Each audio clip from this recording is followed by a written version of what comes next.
Bismillahirrahmanirrahim. Assalamualaikum warahmatullahi wabarakatuh. Sahabat-sahabat guru yang luar biasa hebat dari Sabang sampai Merauke dan guru-guru juga dari luar negeri.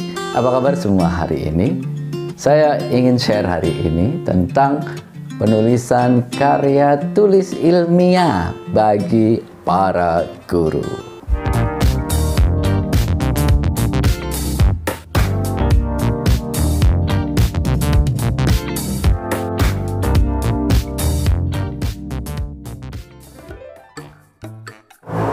Apa saja karya tulis ilmiah yang bisa ditulis oleh para guru? Ya, tentu saja ya, karya tulis itu banyak sekali. Anda bisa menuliskan artikel, esai, kolom di media massa, atau juga Anda bisa menulis ya buku. Itu sesuatu yang luar biasa. Nah, apa saja karya tulis ilmiah berbasis penelitian yang bisa dilakukan oleh seorang guru? Ya, ada 5 karya tulis ilmiah berbasis penelitian yang bisa kita lakukan sebagai seorang guru. Yang pertama itu adalah penelitian seperti skripsi, penelitian kuantitatif dan penelitian kualitatif. Ya, penelitian kuantitatif itu penelitian tentang satu masalah yang kita ambil datanya dengan data-data kuantitatif, lalu kemudian kita perbandingkan data-data itu. Ya. Misalnya variabel semangat belajar itu bagaimana itu meningkatkan kualitas hasil belajar siswa. Nah, apa hubungannya metode yang disampaikan oleh guru dalam belajar mengajar dengan semangat belajar siswa? Nah, itu kita buat indikator-indikator kuantitatifnya, lalu kemudian kita hitung, lalu kita analisis, dan kita kemudian simpulkan dari berbagai variabel itu. Nah, metodologinya itu metodologi jenisnya penelitian kuantitatif, mirip-mirip skripsi lah ya. Yang kedua, setelah metodenya kuantitatif itu adalah metode penelitian kualitatif. Sama juga kalau kita ini terutama di ilmu sosial banyak juga yang menggunakan penelitian kualitatif.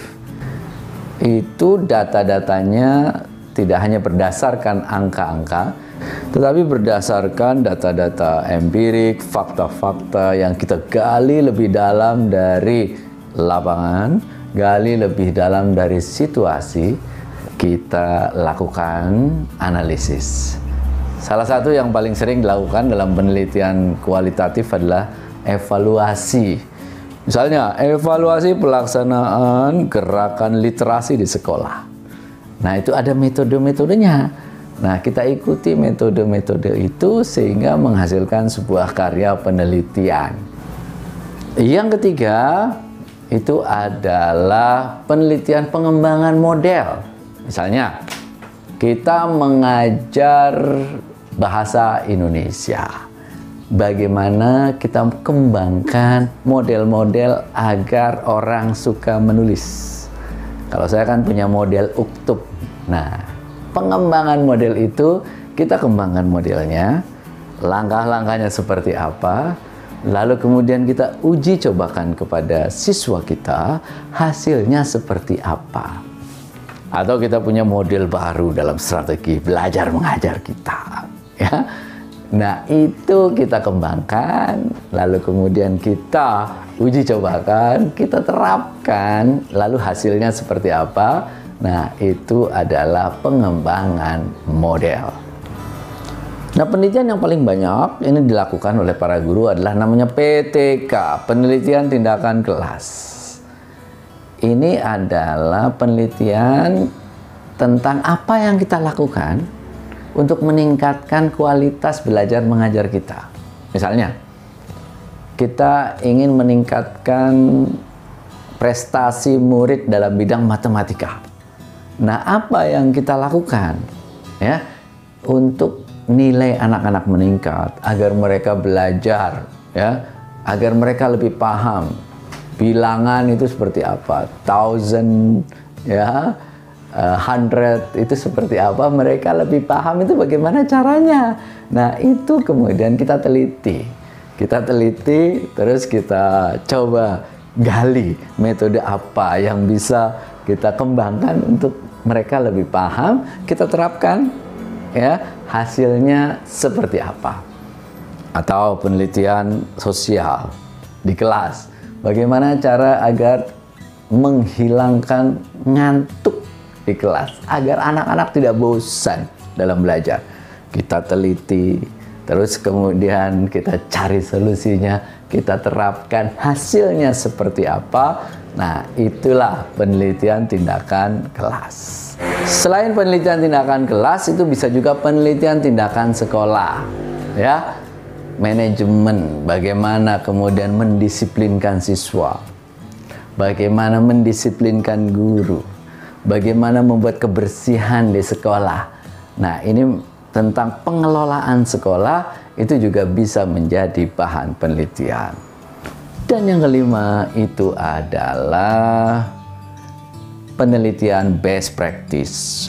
Best practice itu adalah kita melihat, mengobservasi apa yang dilakukan oleh guru-guru, apa yang dilakukan oleh sekolah, lalu kemudian kita melakukan pembelajaran dari apa yang sudah dilakukan.